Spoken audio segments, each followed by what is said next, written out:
Thanks for making the Locked On Ole Miss podcast your first listen every day. We're free and available wherever you get your podcast, including YouTube. So sign up to the YouTube account. Hit the bell for notifications, upvote, comment, all of that stuff will make us very happy. Join our Subtext community. We don't actually put out information very often, but every now and then we find nuggets of stuff. But whenever we do that, it will go there first. We're going to do stuff once the subscriber base gets up to a certain amount of numbers of private live streams, things like that. And if not, it's only $5 a month. Look at it like a tip. I'm here with Pratt Rogers. He is going to talk a little bit of recruiting. Ole Miss had a big week, Pratt, and I was sitting here thinking about it, and this defense completely got remade over the course of a week to where what we were worried about now it's kind of okay, man. Steven, what's up? Look, I agree, man. I'm excited. I think we still got a long way to go on the defensive front, but look, it's kind of a blessing that the 2024 Mississippi class of high school recruits is a very loaded, defensive-heavy prospect pool. So I think we can even add on to more on the defensive side of the ball in the next 6 to 8 months. Yeah, you have Jeffrey Rush, who's a defensive end from Pascagoula. You have Cam Beavers, who is now committed from Bay Springs, which, by the way, my brother-in-law's brother is the mayor of Bay Springs. I hope he put in a good word for us. Yeah, so I've got all the connections. Forget Cody Pruitt. I've got all the connections. Great. Defensive line, you're in good shape at the beginning because you've got two lower-level top 200 recruits, but still top 200 recruits. And now they're getting to spend all their time going after Jamonte Waller and Kamarion Franklin. And this defensive line class, I hate to keep using this word, but it just looks special, man. Special is a great adjective. Look, I could not agree more. Look, I think that would be probably the best defensive line to ever come out of Mississippi, in my opinion.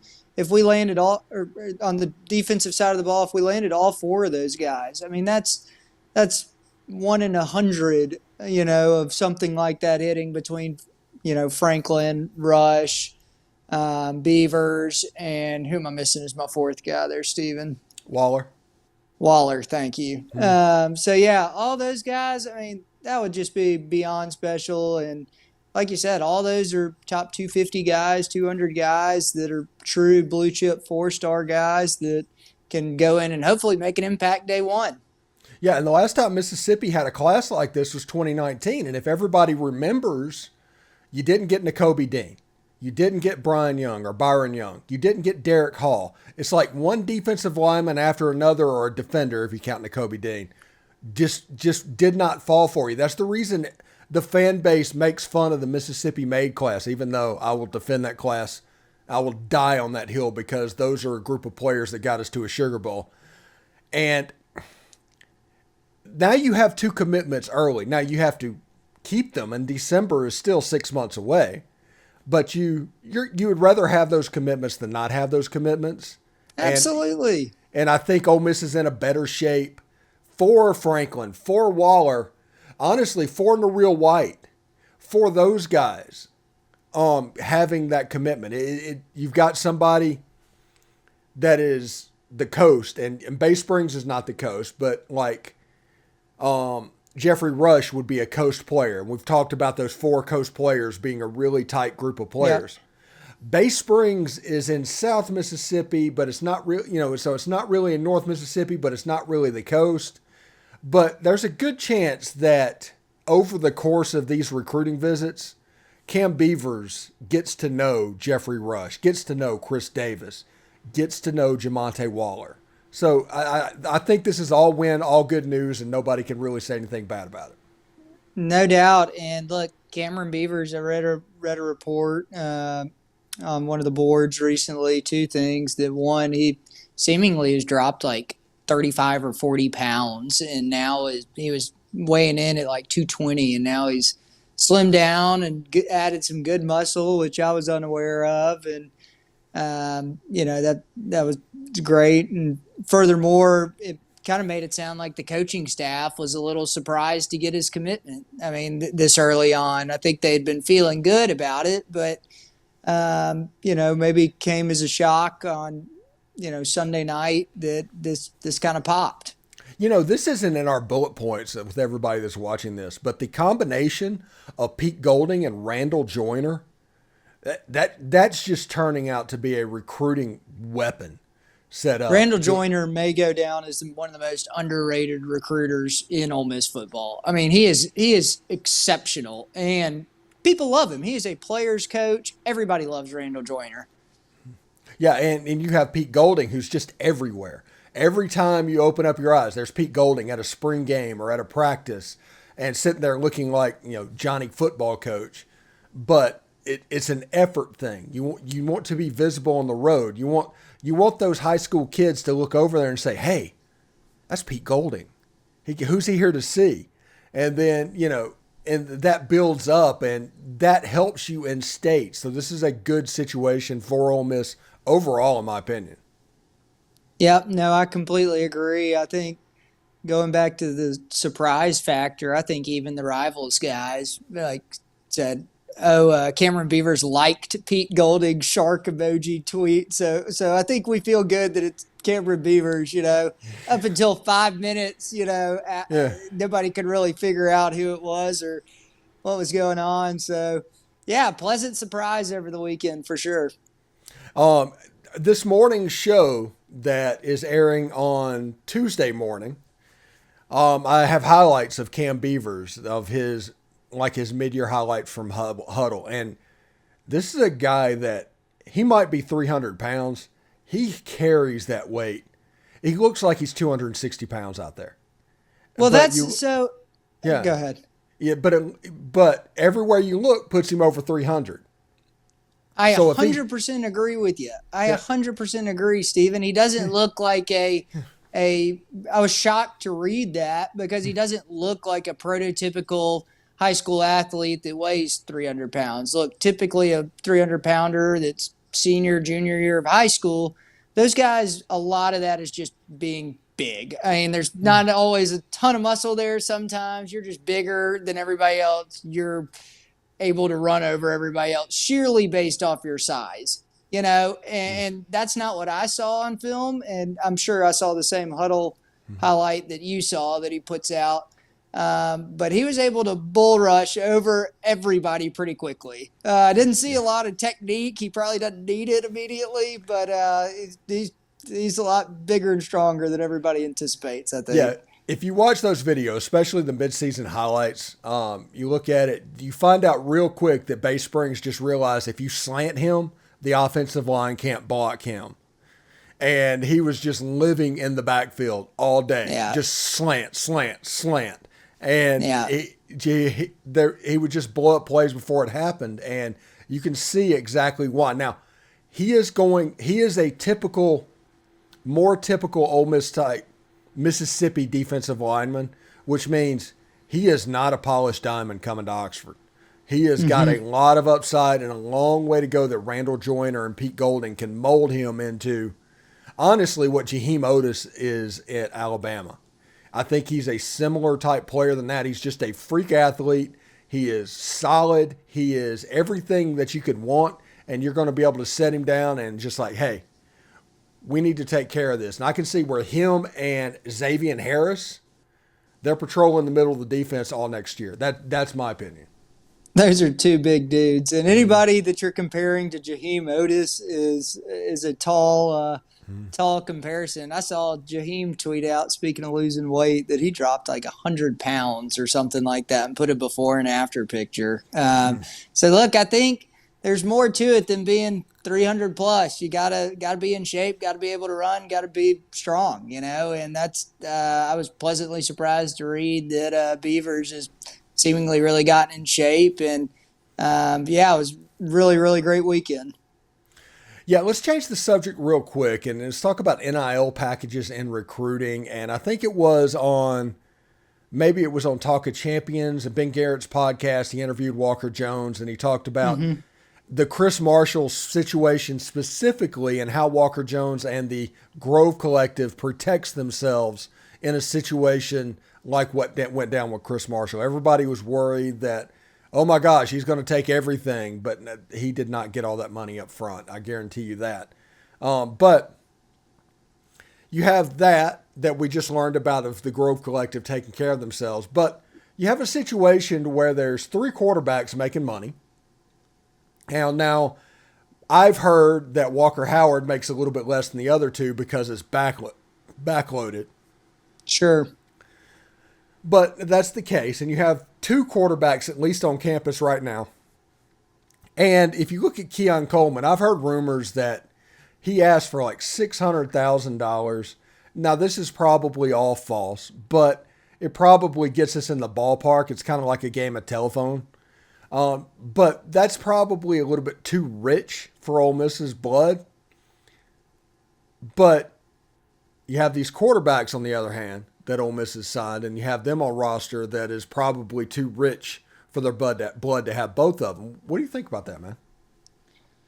Well, look, I think there's a big difference between like 600 and 250. So I have no idea what his NIL package was. I had no idea what Keon Coleman took from Florida State. But I sit there and I feel like this is kind of the first off, big shout out to the Grove Collective. They do a great job. But I feel like this is kind of the first miss to where we've been at least seemingly in the ballpark on an NIL package for an athlete and hadn't been able to seal the deal somehow. So I don't know what that came down to, Stephen, but I do sit there and say, is there a point where there's too much money for a day one starter on this football team when you've got a guy who's our backup quarterback making a ton of money? And like I said, Chris, and we touched on Chris Marshall's, we're no longer obligated to pay him out. So there should be money on the table to go land a stud wide receiver 1, and we just whiffed. I mean, that's what it boils down to, and I'm slightly frustrated on it, Well, this is the other side of that. Okay, let's say that Keon Coleman, and again, we do not know numbers. We're just guessing. We're ballparking here. Let's say Keon Coleman, the number he gave out to the Grove Collective when he was on his official visit was $500,000. They talked to Lane Kiffin, they talked to Walker Jones, and they're like, yes, we will go $500,000, but we do not need to go over that for him. Because this other receiver that we're recruiting, we could probably get him for $350,000. Yeah. And he might not be as good, super elite, but we also have these 2 tight ends and this other wide receiver that could take a role to where you can construct this offense a certain way and you could save $200,000. Now, I'm not saying that's what happened. I'm saying I don't know if I would categorize this as a whiff. I think Ole Miss, it hurts that he's not on the team because you would rather him be on the team than not on the team. But I think there's a little bit more context than people let on this thing. Some people say, it's all about money. It's simply about money. And I don't know if it's that. There's several factors in play, both pro Ole Miss and against Ole Miss. And because of that, Keon Coleman probably got a better deal to go to Florida State, and probably that was a little bit too rich. Maybe Florida State overpaid. We'll see after this season. But this is my issue with the Grove Collective at the moment and NIL at Ole Miss at the moment. At the moment, the Grove Collective is just handing out money like candy, and you see all the sports being recommended. And it could be publicity stunts. I understand that entirely. But let's just take football, men's basketball, and baseball, okay? And let's say $15 million is what we raised at the end of football season last year, which that would have been more than enough money for football. Then you hire a Chris Beard, which obviously means there's going to have to be a significant investment in basketball. So that takes that 15 down to probably 10 million on one and 5 million on the other. Then comes the question of baseball that could pull them down even further. And before long, your advantage that you had on the war chest is spread out, and it's just kind of mediocre for all the sports. And that is a concern for me because I think football needs to be treated Honestly, it needs to be put on a pedestal because it pays for everything around this university. Yep. And as long as football is getting what it needs to get, I'm fine. Take the extra money, the excess money, and fund everything else. But if you're taking away from football to fund basketball, to fund baseball, that's a problem to me. No, I agree, Stephen. And I was always under the impression that the Grove Collective was almost like an umbrella. And if you were just a general donor to the Grove Collective, not a real tree guy, not a big donor, just your monthly subscription like most people are, I was always under the impression that went directly to football and football only. I may be mistaken with that, but I agree. At what point do schools come full circle and say, look, guys, we're just not going to be a baseball school, or we're never going to contend for a football national championship. Let's just put all our eggs in one basket and go try and win a basketball national championship. And I'm not completely against that mentality. If we sit there and say, look, in Ole Miss's entire basketball history, there hasn't been much of a precedent at all for success. Why would we not put that money in football, other than the fact that we just hired a really vogue, sexy name coach that's going to go do a great job, we hope. But, I mean, outside that, why would somebody want to put money in basketball? And furthermore, you're having to dip into the same donor pool that those guys will be paying football. For instance, if the Realtree guys say, hey, look, we just gave a large check to football, our pockets aren't unlimited. We're not donating to basketball. And then somebody gets hurt, and it's not 100% aligned and 100% fair across multitude of sports. So, I mean, I agree. There's got to be a better way to fix it. I don't know what that is, but if it was up to me, I'd be pumping every penny into the Ole Miss football program. So anyway. Yeah, I'll tell you something else too. And it's not too much longer before the Ole Miss Athletic Foundation and the Grove Collective, they're competing for the same dollars. Yep. It's going to be a situation where capital campaigns get in those things now. It's a good thing that Ole Miss is doing their locker room thing, because I say people all the time, NIL is going to suck the oxygen out of the room. Everything is going to grab everything, even down to if you're a subscriber to the Ole Miss Spirit. There's going to be a point where that $10 a month, would it be better there to go to a message board or go to the Grove Collective? Because then you can actually influence your happiness. And that's just the way that college sports are going at the moment. It's fascinating to me and a little bit scary, honestly.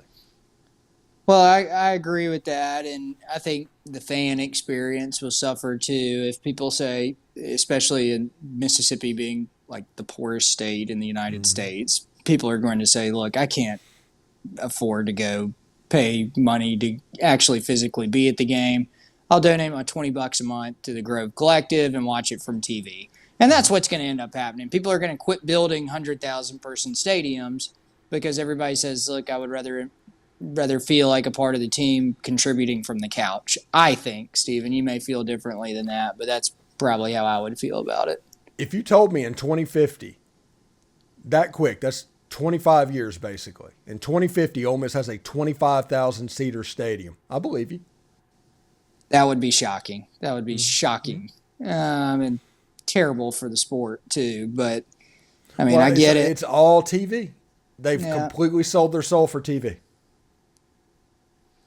I get it. And look, I live in Memphis. I'm not, but an hour to an hour and a half drive from Oxford. And look, I wish I could make every game, but I get it too. Feeling like a part of the team from the couch makes sense for everybody. But anyway, I get it more than anybody, even from a proximity perspective. So it's tough to do. And when TV's as good as it is, I get it. So I can't complain on that facet. Yeah, I've got YouTube TV, and part of that is 4K.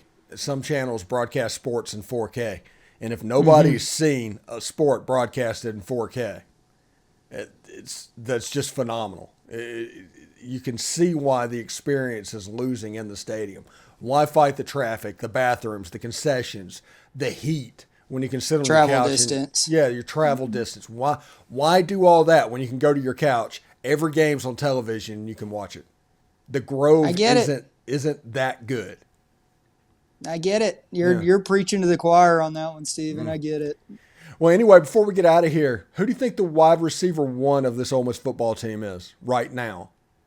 I was hoping it'd be Keon Coleman. Well, I guess I was hoping it'd be Chris Marshall first.